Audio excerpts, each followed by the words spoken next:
Yeah.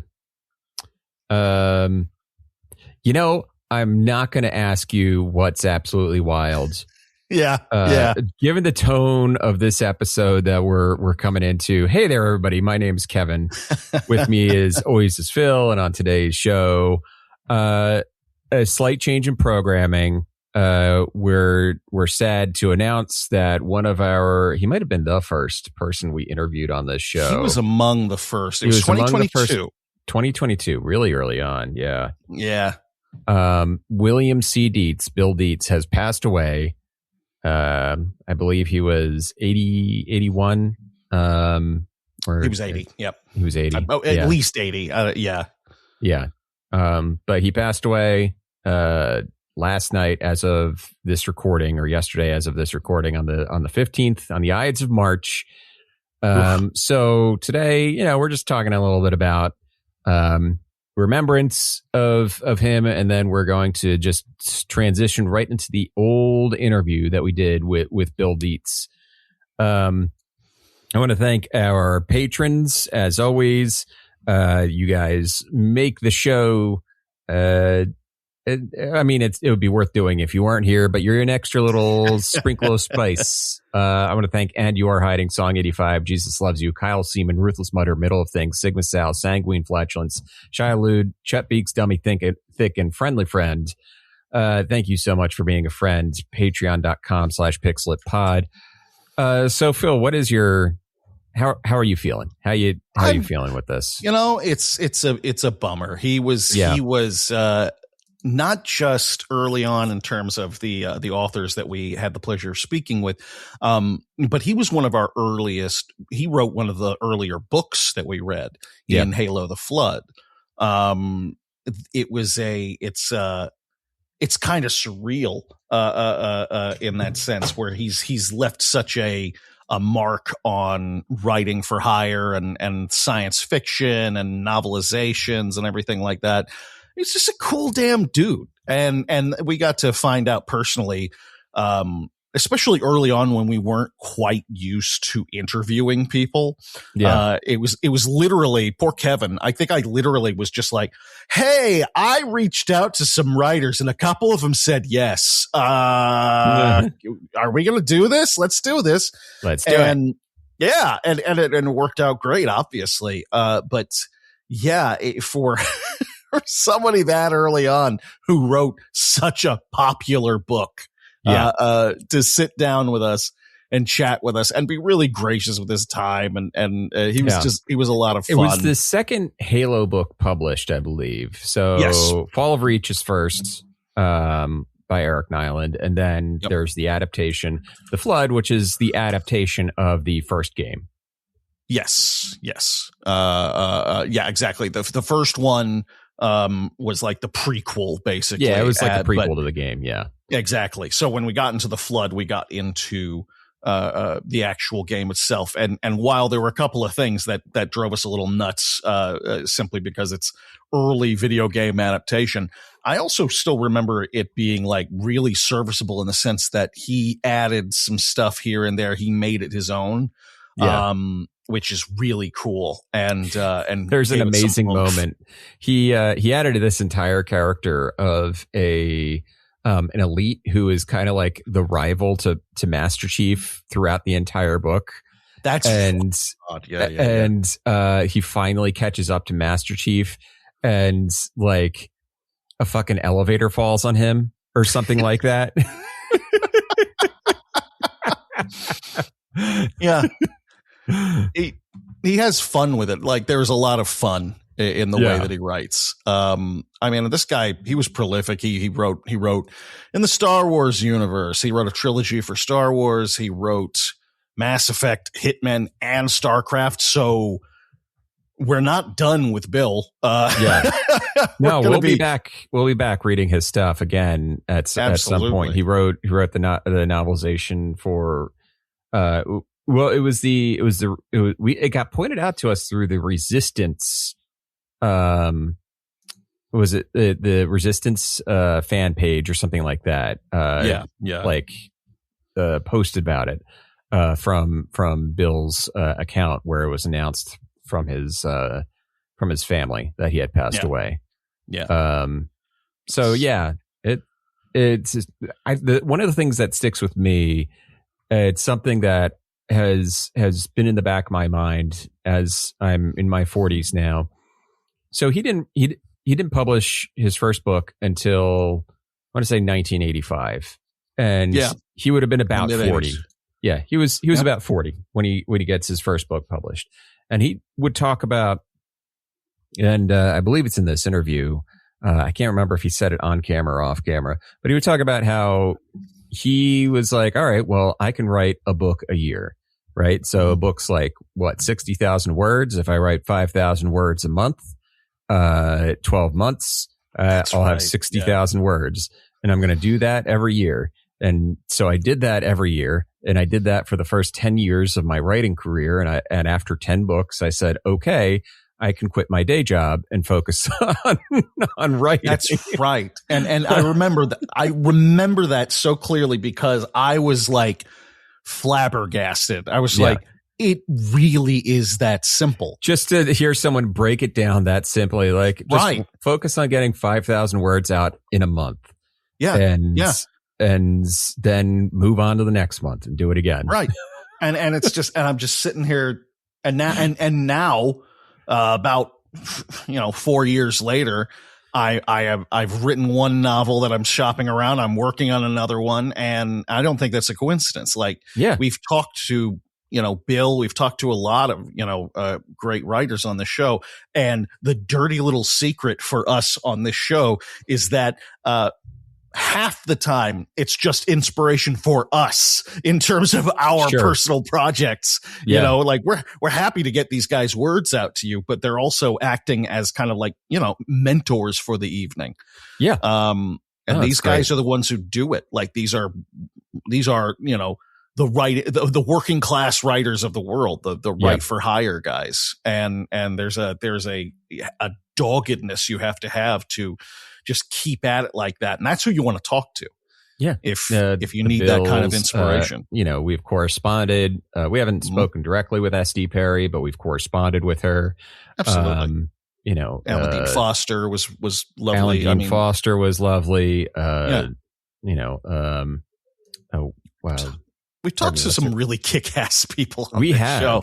Yeah. And Bill was a big part of that. Bill was a huge part of that. Yeah. Yeah. So we're really sad to see him go. I'm glad that he lived such a full life though. And it is damn impressive, like you said, to get started in your writing career in your 40s and just pick it up from there and make it happen the way he did. That's just have shit. So much, like the man had a catalog of books, both work for hire and, personal, series that he would work on.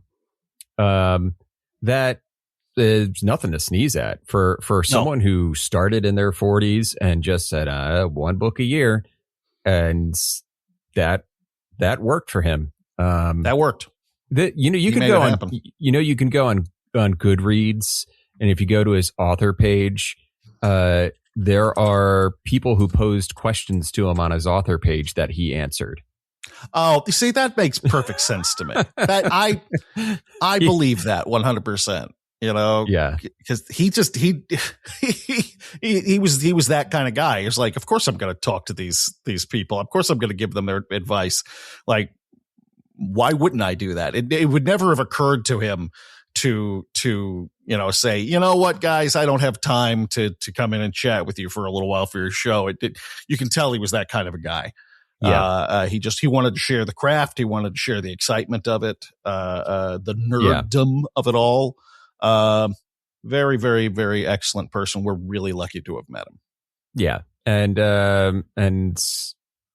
yeah, just a wonderful guy. Alice Rose from the Game Library, friend of the pod, previous guest, mentioned that they had interviewed him as well, and he was just a wonderful, a good, kind man to talk to.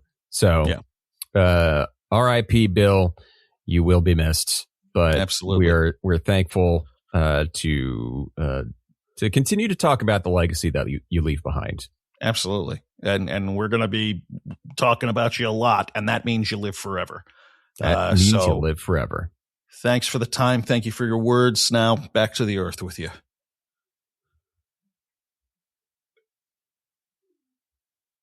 I got shit to do. Gotta raise these onions, bitch. You know who else has to raise onions? Who? Hey there, everybody. Welcome back to Pixel It. That was the best one so far. That was the best one so far. My name is Kevin. Alongside with me, as always, is Phil. Hello. And today we have a very special episode for y'all. We are talking to author William C. Dietz, the writer of Halo the Flood.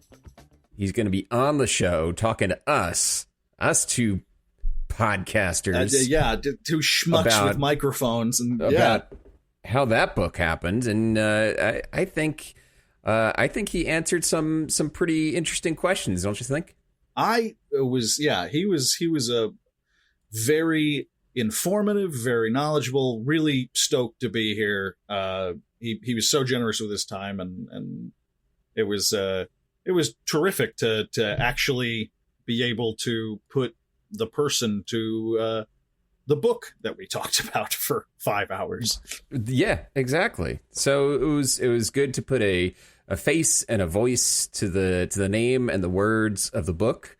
He confirmed some suspicions that we have had out loud, not just about this book, but previous books that we've read. Yes, regarding involvement of others. Let's just say, yes, in the writing process, in the adaptation process. So I think it's a fun conversation, and we'll talk to you. We'll talk to you next week with what are we doing next week? Oh, we got Ninja Gaiden with our next good week friend. We got Ninja Gaiden with our good friend Aaron Hess from Oops All Monsters. So hell yes. So this is going to be a really good episode. Yes. All right. Well, take care, everybody, and enjoy the interview. Have fun. Yeah. Thanks for jumping on. This is really cool. I think I kind of mentioned to Kevin that there's a thing in the writing community, has been for a long time, that work for hire, is not thought of highly in literary circles. It's scut work in the view of many, but I disagree. I think that it's participation, typically in some kind of an effort that a whole bunch of people have already been involved in, and they've created something cool, and it's a lot of fun, and it's very creative to, add your little touch to it. Yeah. And I don't see that as being in some way, scut work. No, it makes me think a little bit about, it makes me think of like pulp novels, where at the time it was, it's pulp. It was very, right. Wham, bam, thank you, ma'am style writing. But nowadays, the authors, H.P. Lovecraft, Robert E. Howard, people like that are legends now. That's right. So it makes it's really in the eye of the beholder. It is. I mean, the line between a Heinlein science fiction novel and the kind of thing you're talking about is very thin, and it's very easy to go across the line and go to pulp, but it's also easy to do something without knowing it that's really great, Right. Yeah, I totally agree. Yeah. Well, let's just get into it then. Yeah. We got some questions. Actually, I mean, based on what we're just talking about right now, maybe for our listeners, explain a little bit about the work for hire process, how that differs from just sitting down and writing a book. Well, so a typical book, and that's what I do, is typical books, and I've written like more than 60 novels at this point. A typical book for a publishing company like, let's say, Penguin, who I worked for 30 years, is a deal where, you pitch an idea, and if they like it, they say, hey, that sounds pretty interesting. Give us some more depth on that. You do an outline, you do a treatment, you talk to your editor, and so on.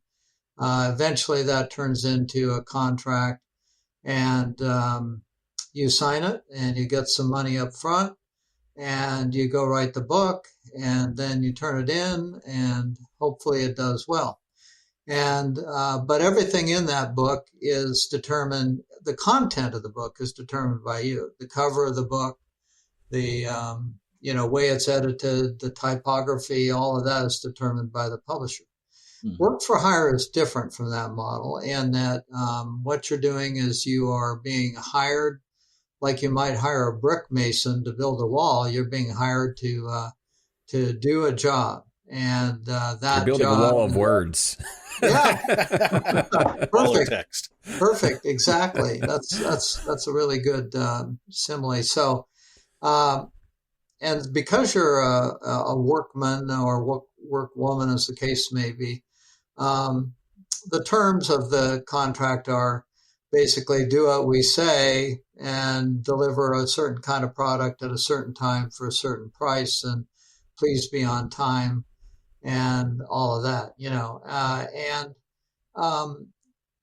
so that's one thing that makes it different is that they're telling you what to write. You're not, coming up with that on your own. They're basically usually in early meetings, they're saying, okay, Bill, we brought you aboard to write this novel, and but here's what we have in mind, and then they pitch you with whatever it is, except it's not a pitch in the sense that I can say no. Yeah, right. It's a description, really, of how they want me to take their character, their universe, and all of that, and right. Work with it. So that makes it a lot different. And another thing that makes it different is that instead of working all by yourself and wherever you like to work, you're working in an environment. It may be virtual, but nonetheless, you're working in an environment where you're part of a team. Right. And so, let's take Halo the Flood as an example of that. So, the Bungie team at that time, had whatever number, let's just say 15 people. I don't know what it really was, but that's something in that area. Yeah. And these people had already, when I came on the scene, put out 2 games that were very successful. They had a subculture like you do at work, right? Right. And there's personalities, and there's people with talents, and there's people with flaws, and there's all of that. And, so you're walking into a team situation because we're all human beings, and there's a lot of nuance and a lot of stuff, and you're trying to learn very quickly, particularly if you get to meet face to face, which I did in the case of Halo the Flood, because Bungie was up here right outside Seattle, and I live in that area, so I could go see them directly. But you in that kind of a thing, though, you start to run into this not only a culture but a shared understanding of the project that you don't have. Mm-hmm. So you walk in the door and you say, "Hey, here I am, and boy, it's fun to be here, and I have 7 great ideas," Right. And you roll those out. And I'm not dumping on Bungie here. I'm just using them as an example. Yeah, of course. They go, well, I don't like that first one. The Master Chief would never do that. And then, I don't like the second one. The Covenant doesn't work that way. And I don't like the third one, and sure. And so on. And and that's the deal. As work for hire, they are right, you are wrong, and you need to accept that. You have to come humbly to the situation. That's really, Kevin and I both went to grad school together. We met in a TV writing class, and one of the things they told us when we were writing spec scripts is they said, if you have your heart set on a certain TV show that you want to write for, don't write an episode of their show because they already have in mind everything, and they'll be able to pick every good idea you have apart. But another TV show might look at that and go, "Oh, this is a great episode. I ought to tell them about you," or something like that. That's right on. I think that was good advice. Did you have any preconceived ideas about the Halo universe that they just shot down beforehand, or did you kind of go into it fresh? Well, yes and no. So can we back up for a second? Do you want to talk about how I even got involved? And then please go right ahead. So at the time, that this all went down in 2002, I had, a reputation for writing military science fiction. And so that qualified me, I guess in their eyes. And, and so I got a call from my agent indicating that there was this possibility of this work, and it was this thing called Halo the Flood. And I said, I've never heard of it, and I never had. And he said, well, it's supposedly a really cool property, and it's going to be really great. And but it's not, you're not writing a novel, you're writing a novelization. Well, I knew what that meant. And that's something, too, your listeners might be interested to kind of sort out for themselves, is this notion that, a novel for hire is like you're inside a universe that somebody owns, but you're allowed to create something fresh, a novel from start to finish. But a novelization is taking the game, in this case, Halo the Flood, and simply turning the game into a novel. And I'll come back to that in a minute. That's like considered by literary people to be even one step lower than, scum. That's like the scum that lives under the scum. Right.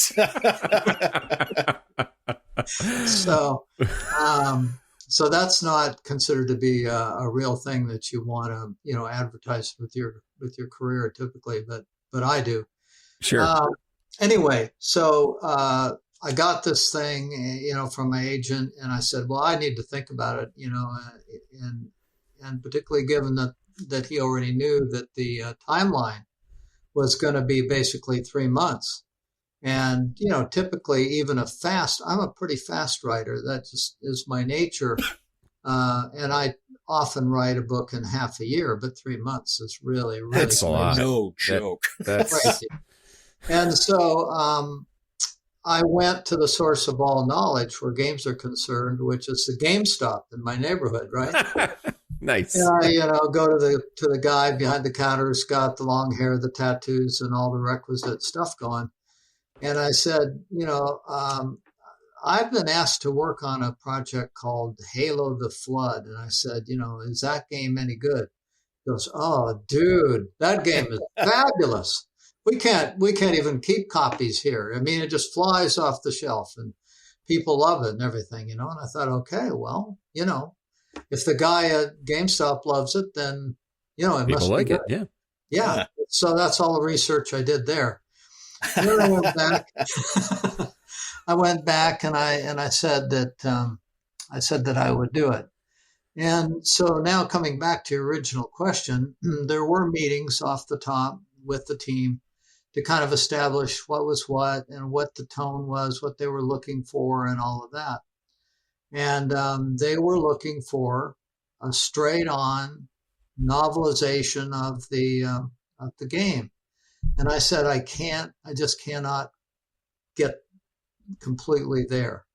I said, is there any opportunity for, me to inject new material in the cut scenes? You guys, have a background in television writing, so you know what a cut scene is. Mm-hmm. But it's that, point where everything dips to black and, time passes and the computer technology that runs games, rewinds itself, so to speak, and gets ready for the next level of the game. And I said, right there at those points, it's a natural place where I could introduce characters that don't exist in the books, and and give a different perspective. Maybe take the point of view of some Covenant characters and so on, none of which had been done up to that point. And I said, I really need that in order to do this project. Otherwise, it's just mind-numbing, craziness to just grind my way through and, say, and then he turned the corner and drew his pistol, and then he shot, all of that. So they, to their credit, I think they said, yeah, okay. Obviously, we want to approve what you do, and we don't want you can't kill off the chief and Sure. stuff like that. Obviously, but go for it and let's see how that turns out. And so I did, and it depends, so you can go online, look at the reviews, and some people say look at the novel and on Amazon, and their reviews say this is a piece of crap. It's just a retelling of the game. If you've played the game, you don't need the book. But then other people do give me credit for having inserted the additional stuff, and they clearly enjoyed it. And I would say that if you look at the Halo games now, some of the things that I put in there, like politics between the different alien species and each other, that the emphasis on Marines and that whole thing. Some of those things I think I can claim a little bit of credit for, and here I am claiming it. So no, and and that's the thing. That's kind of actually where we landed as we were reading through the book and kind of recapping it episode by episode. We loved this. Basically, any scene that didn't have Master Chief in it, we were like, this is great. and then when it got to Master Chief, he's like, well, this is just what you do in the game. And that's one of the things that we found is that when you have a game, like the things that he does in the game are thrilling and interesting for game's sake. But when you're reading them, they become less so, only because it's like, well, it almost feels like there's no stakes, for him. But for all the other characters, you have McKay, you have even Yayap, who became our favorite character of all time. We loved my Yayap. favorite character too. It was, we loved it. Every time we had a Yayap section, it was like, all right, we're back with Yayap. What's happening next? It's great. We loved it. You can see that character. Have you guys played Halo Infinite? No. Oh, okay. No. Well, when you play it, which I assume you will at some point, eventually, you'll notice that all of those little grunts running around, they share a certain common characteristics with the original, Absolutely. and then it works well to this day. And that's amazing. So at least that's my subjective opinion. Yeah, but I'm glad you guys liked that. It was something that meant a lot to me. Well, that really is the challenge, isn't it? When you're now to get the main plot line of the game, did you play through it yourself? Did you watch a playthrough? Or both? How did you go with that? That's a really great question, Phil. So like I said, I'd never heard of it. So the first thing I had to do is buy an Xbox.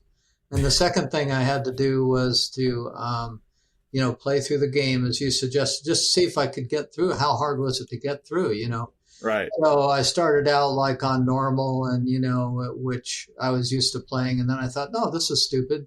What you want to do is go on easy so that, you can just see the outlines of everything, pay more attention to the flow and so on than the actual action. Do that first and then play it on normal and, and ramp it up. So I did that. And then the really hard part came where having got the feel for it, understanding how it works and all of that, I had to go through, and actually write down,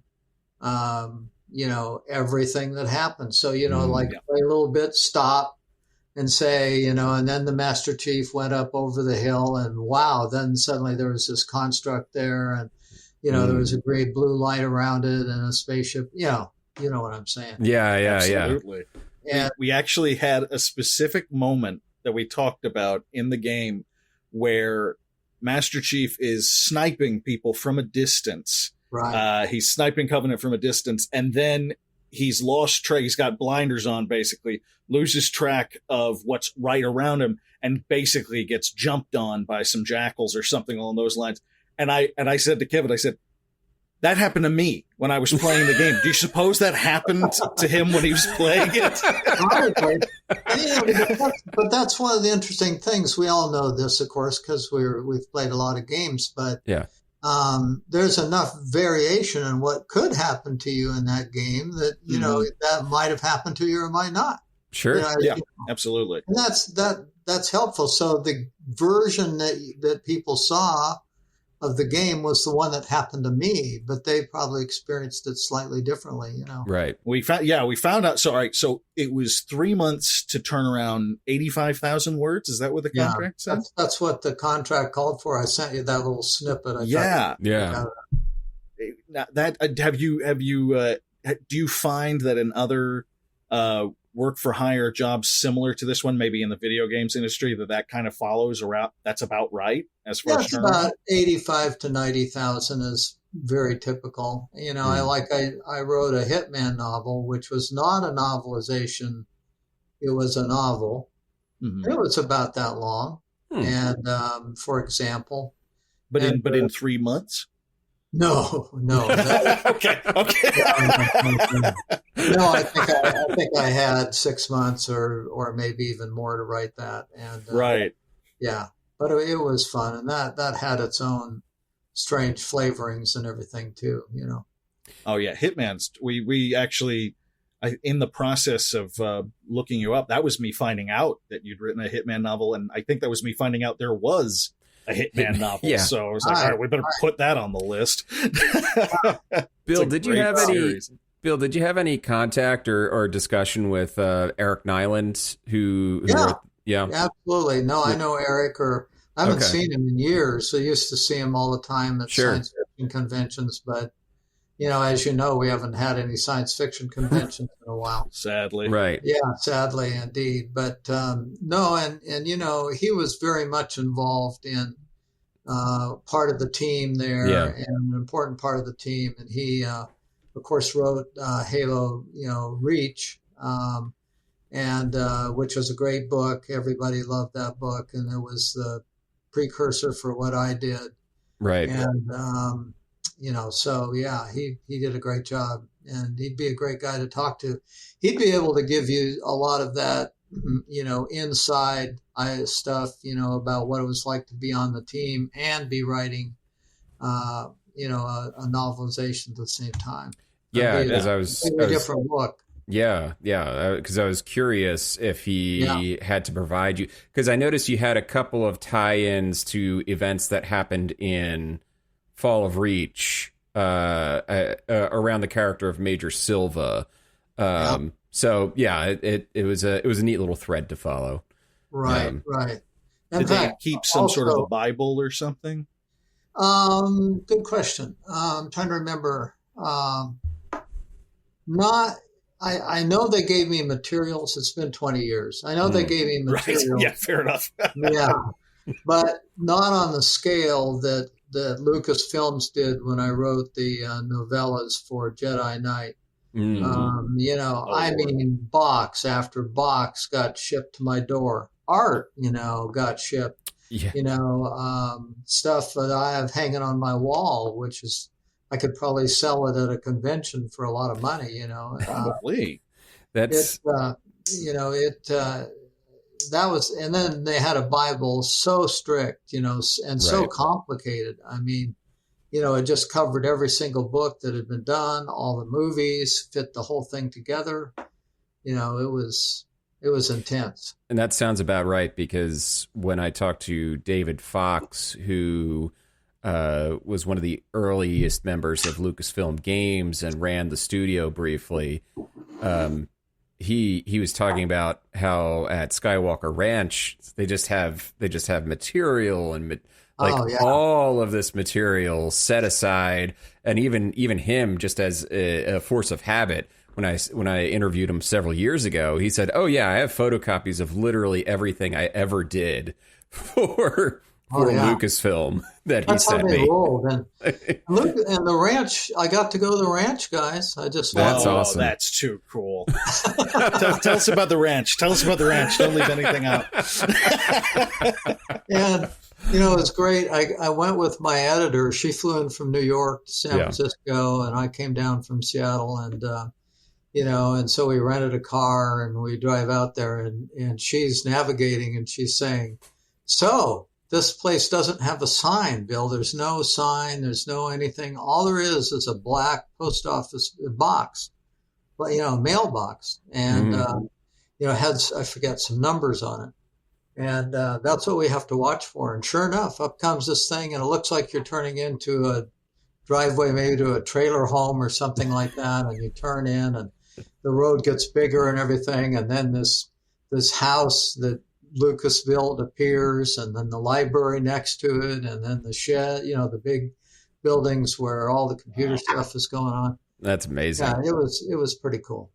Now, you were talking about the team before. How often, you know, writing for hire, working with this team, how often would you say you were going in and meeting with them versus just, you know, writing from home or something like that? Yeah, not that often.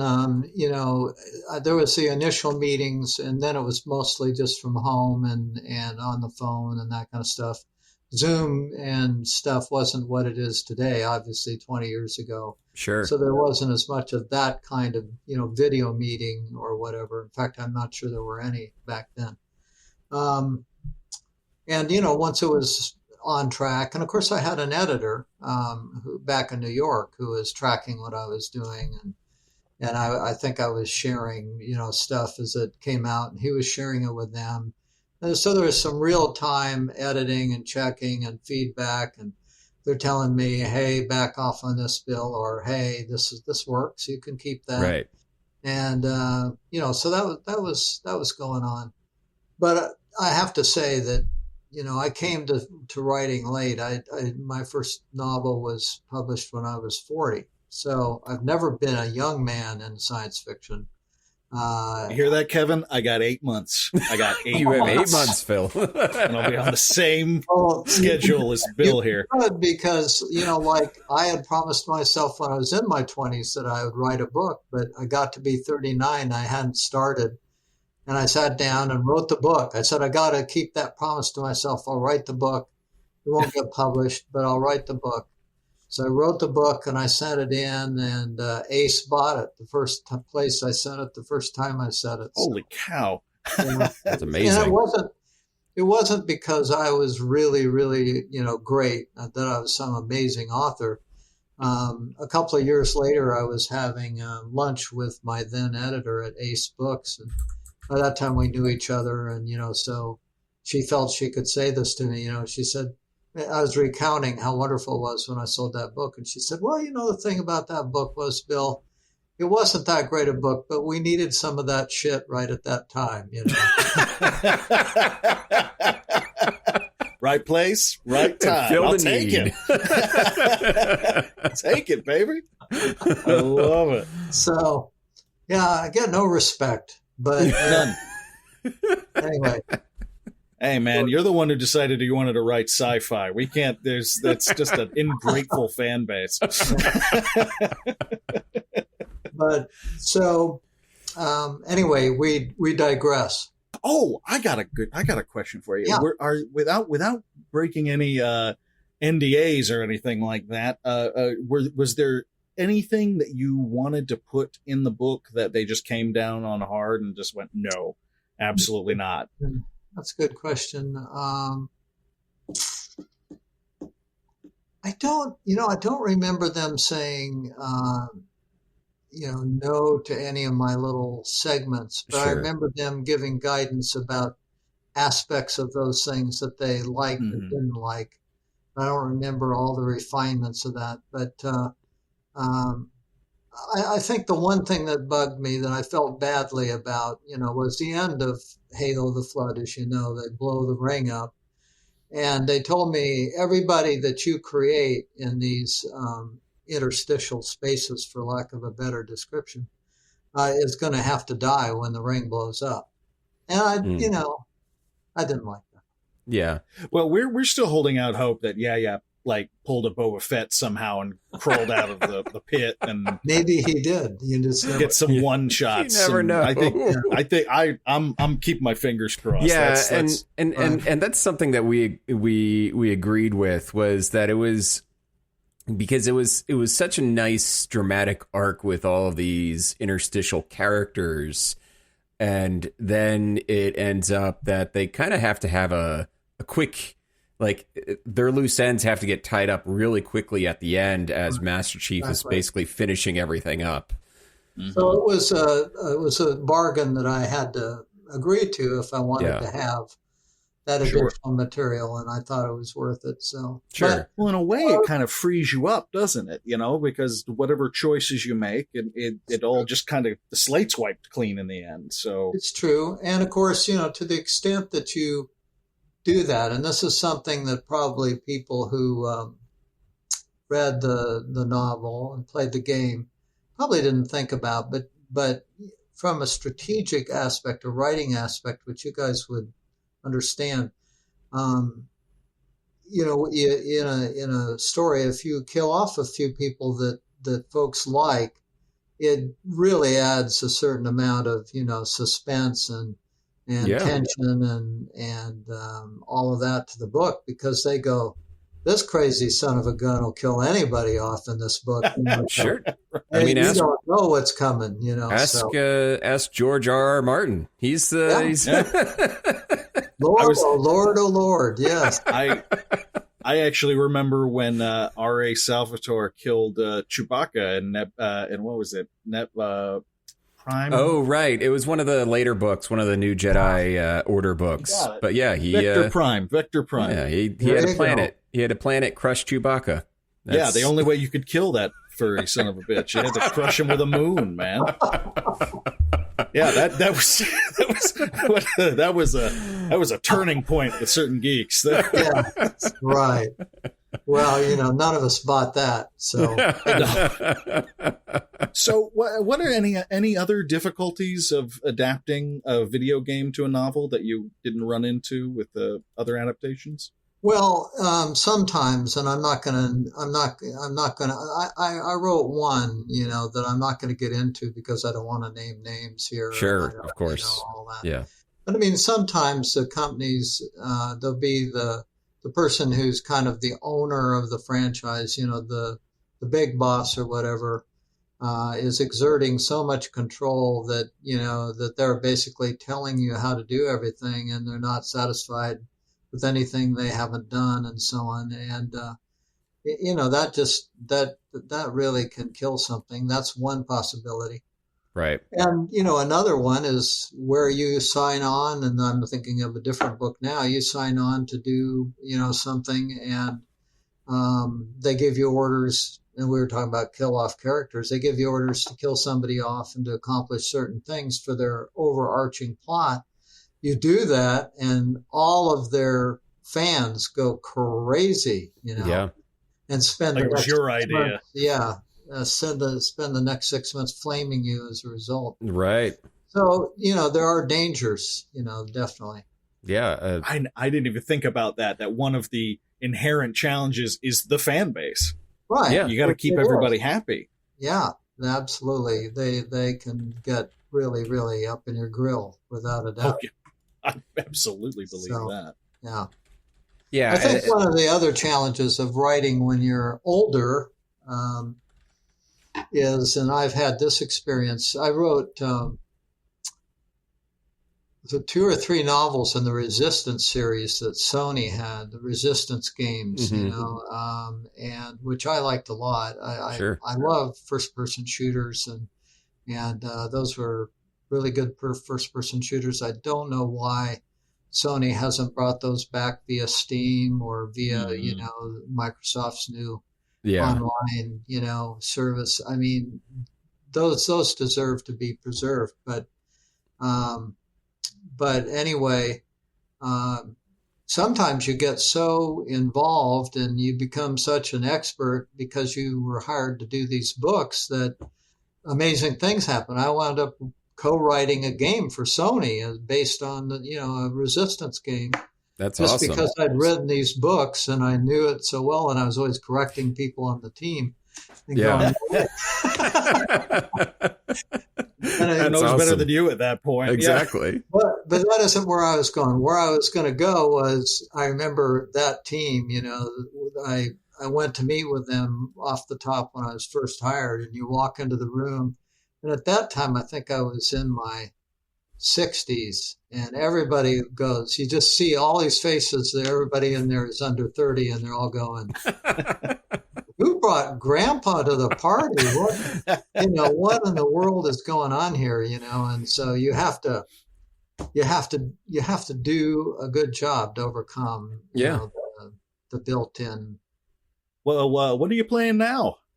Right now, I'm playing Far Cry 5. Oh, nice. That's I have a Phil's favorite game. franchise. Yeah. For a long time, it's so crazy. For a long time, I love first-person shooters. And for a long time, I'd be in the game store, or I'd be online, and I'd see like the cover art for Far Cry 2, and I thought, that looks sucky. I mean, it just didn't look that great to me. But finally, out of desperation, because there's only so many first-person shooters around, I gave it a try. And I fell in love with that game, because it really allows you to use stealth, which I enjoy. I'm not a guy who loves to always just go in guns blazing. And Sure. I don't try to get through games, in half an hour, play the whole game through in half an hour and set a record or something. I don't care about that. And so, so not only did I play it, I played it like 3 times, and then I said, "You need to stop this, and move on." So I thought, well, I'll try another Far Cry game, and so I tried 5, and I'm enjoying it a lot. It's the Far Cry games have for me, I'm not the brightest soul when it comes to games, and they have a steep learning curve for me. Like sometimes I'm going, what? How do you do this? What's I don't understand this point system or this thing or that thing, but eventually I figure it out And it's a learning curve, but they get you there eventually. They get you there, and so I'm having a great time with it now. I got the learning curve behind me, so that's great. Yeah. We that was actually was that the third book we read? The third we read book the we Far covered Cry was Absolution. Far Cry Absolution, oh, which cool. is a prequel. That? Urban Weight. Oh, okay. It was terrific. Very Cormac McCarthy. Really liked it. It's a prequel to Far Cry 5. Yeah. I haven't played that game. What enabled me to play 5 is that I got a new computer. My old computer couldn't do anything past 2. Just didn't have enough processing power, enough speed, memory and all that. So beyond gaming influences, that sort of thing, who are your authors? Who are your guys who influenced you the most? Well, I'd break them into 2 sets. I was a huge Heinlein fan as a kid, and Asimov and just, all the greats, Dick, on and on. I would say, since I'm a military science fiction writer, I was a huge Dave Drake fan. And Dave and I got invited at one point to co-write a book with Dave, which was a big thrill. Oh, He was just such a generous man. And I was in the service during Vietnam, but I didn't go. He was in the service Vietnam, and he went. He was a tanker. And, if you know anything about the war in Vietnam, you guys are too young, but they had this Highway 101 or whatever it was that ran through the middle of, Vietnam. And the tanks couldn't really go anywhere except up and down this highway. And, so that's where that's where Dave spent a huge amount of his time and so on, is going up and down that highway, I believe. But so I like that kind of book. I like Campbell. I like, a lot of the people who work for Bain, because they're all military science fiction. I should be able to think of more names right now, but Yeah, well, it's blank. It's a good lineup. It's a very good lineup. Yeah. All right. Are you working on anything right now? Anything in particular? Oh yeah. I'm writing a series. I'm on book 7 of a series called Winds of War. And it's really interesting these days the way the business breaks down into these very specialized subcategories. So this is called, Amazon came up with this. This is called near future or near future alternative fiction. So, and they also put it up on the science fiction thing where it doesn't do that well. But in the alternative fiction category, these books are doing very well. And what makes them a little bit different is they're about a fictional, thank God, fictional World War III. But instead of the usual thing of following some individual hero or heroine, who goes Tom Clancy style. Remember how, his hero was just a CIA guy and then he got promoted and then he winds up as president. You're going, what? What? It's a jump. Hey, what the hell happened there? I could never get over that. It just kind of boggled my mind. Well, they took that idea for a TV show later with what was it, the Kiefer Sutherland. There's a show called Designated 24? Designated Survivor with Kiefer Sutherland. Used the same idea as that Tom Clancy novel where what's his face, Harrison Ford's character, Jack Ryan becomes president. Well, so I didn't want to do that. But I wanted to write in the very near future, but just a little bit over the hill, so to speak, just a little bit over the horizon. And so each book is about somebody different, and each book is set in a different place. And often I change between all the different military groups. One will be about the Navy, one will be about the Air Force, one will be about, the Army, and so on, with different characters. And a lot of people seem to like that. It's doing pretty well.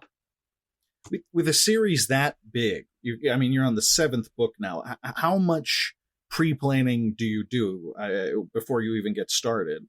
Well, as you guys know, having, having gone to graduate school, and also I can tell, you do your own writing and stuff. There's really two kinds of writers, those who write outlines and those who don't, and you're an organic. Seat of the Pants writers? Who are they? I don't know anything about them. So you're an organic writer, right, Phil? I mean, that's your deal. Absolutely. And I get that, and it works for some people, but I'm so insecure, I don't want to just dive in there, not being able to know where I'm going or whatever. If the muse doesn't show up for work, what the hell do I do?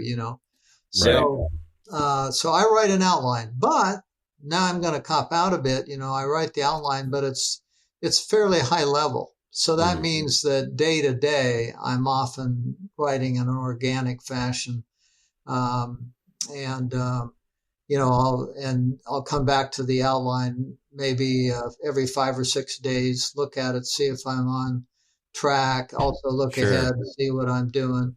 But it gives me that sense of I can get this done. I can get there because I know what the big stepping stones towards the end of the book are. It's just guideposts. It's got guardrails for you to follow, basically. But, as I think Phil would probably testify, the thing about the organic writing is that that's when the magic can happen. You haven't planned it. It just, something really good happens and you go with it and you feel it. And it comes from wherever it comes from. I don't feel it comes from me. That's why I talk about a muse. It's like it comes somewhere. It's definitely the most feast and famine style of writing. You are either like on this roll where you're like, oh, I'm a genius. This is the greatest thing I've ever written. Right. Or you're just sitting there staring at a blinking cursor going, oh, I'm terrible. This is the worst. So, yeah, I do think about that. I want to be an outline writer. I really do. I think that would be so much easier. if I was like, okay, here's A and B, and my job is to get from there to there, that's so much easier. And I just never bring myself to do it. I just can't do it. It's just jumbled notes hidden in various corners of a notebook. Like that's just, it's madness. Only real men can be organic writers. I mean, the rest are kind of just wussies who go, no, I need railings. I need rails and crutches. And everything else. I appreciate it. Phil, do you think, fiance will Phil, be do you think pleased. Bukowski had an outline? No. He had a whiskey bottle. Yeah, I think he had a lot less than that. Yeah. But anyway, it is a pleasure. I just can't tell you how much I enjoy writing. I still pop out of bed in the morning and ready to go, and I love doing it. And that's fantastic. Privilege. And I mean, and that's been your life for the past, 35 years, something like that. Yeah, well, I had a real job, being a manager for a big corporation and everything. And I put in my 20 years to get a defined pension. And then I became a full-time writer. So I've only been a full-time writer for about 20 years. Before that, I wrote a book a year while having a full-time job and being a dad and all of that. And it can be done. I've written articles about how to do it. That's a smart way to do it. 1 page a day, Phil. 1 page a day. 1 page a day. 365 days and you have a book. Yeah, that's true. That is a full book right there. 1 page a day. That's all you have to do. I might actually have to take that challenge. Do it that way. Do it 1 page a day. I believe in you, Phil. Really good thing. Yeah, I mean, and you can do it. If you've got a day job, you can do it at the boring staff meeting. Right. You can do it on the train. You can do it. Whatever. Now that we're working remotely for work, I mean it makes it a lot easier. Better. Yeah, because you can carve out some time to do that. So no excuses, guys. There really is none. And yet, here we are. This is where you could throw it back at me and say, "But what were you doing up till age 39, Bill?" And I would have to say, writing television news, writing corporate stuff, but not writing fiction. Writing other people's stuff. Yeah. True. You have had a very varied background based on what I've seen. I mean, that's got to play into your abilities as a writer. Yeah, just so many things to draw from. It certainly helps. I remember when I went to grad school, which I didn't finish, but I got halfway through before my wife and I ran off to Africa. But, halfway through is really all you need. Halfway through is good enough, if you ask me. But I remember this guy that I always sat next to. He was kind of a young, studly kind of guy. And we would talk and he told me, and I would say, so what are you going to do after you finish your master's? And he said, well, I'm going to become a tuna fisherman. And I said, what? Why? He says, because it'll look good when I write a book. It'll look good on the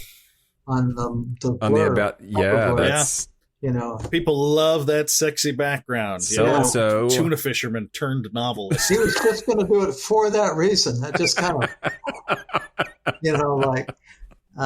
but anyway, I can't argue with too much of that motivation. No. I get it. I absolutely not at all. Get it. Let me see. Well, Kevin, you got anything? You guys are podcasters now, and that's very, very happening. Yeah, so that goes right on the book cover. So true. This is not a topic that is heavily covered either. So but that's the thing, though. And that is, I mean, we live in a time of mass customization. We live in a time, making this up, where there's a magazine for left-handed bike riders, Yeah, right. And, it's those micro audiences. And basically, since I started self-publishing on Amazon, that's what I'm finding really works well. Yeah. Is, you're not getting the mass market, but you're getting a large mini market. Yeah. People who really like that particular type of thing and like what you're doing and are willing to, keep paying for it. So that's what I remember. My producing professor, I believe it was Professor Meyer, once saying in a class, "You need about 10,000 dedicated fans, and you have a career." the man had it right. You know, Mhm. yeah. I can tell that some of your professors were better than mine. we had a very unique grad school career. It was that was a good time. Yeah, It was a good time. What I remember of it was pretty good. I went to a communications school where very few of my professors had ever done any communicating.